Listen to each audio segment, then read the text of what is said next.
Planting coconut mga friend. Maggawa muna tayo ng yung pagtataniman natin. Laniman lang. Okay.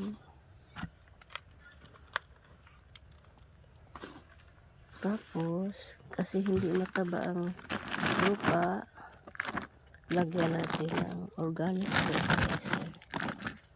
Yung poultry waste o chicken.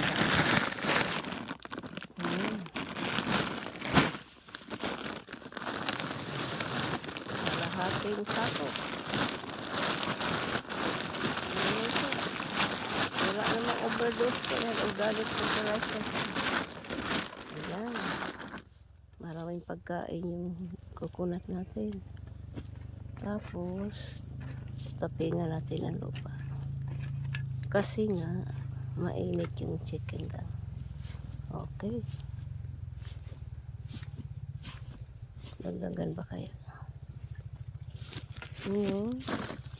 Select yung healthy na seedlings. Ayan.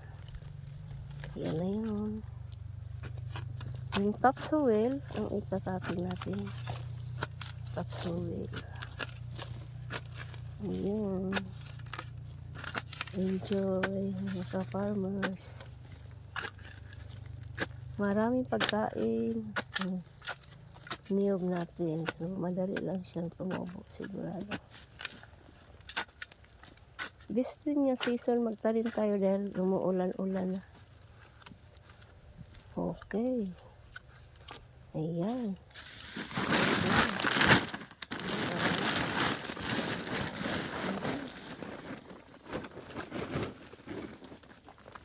Ayan, marami pa chicken pa.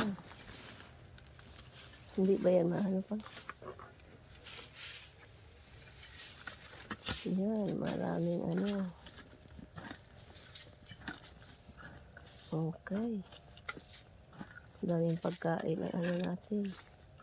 Niyog natin. Healthy. Maraming chicken lang. Mura pa man din yung chicken lang. Pwede man tayo magbili ng magpahatid ng isang truck. Thank you for watching. Happy farming.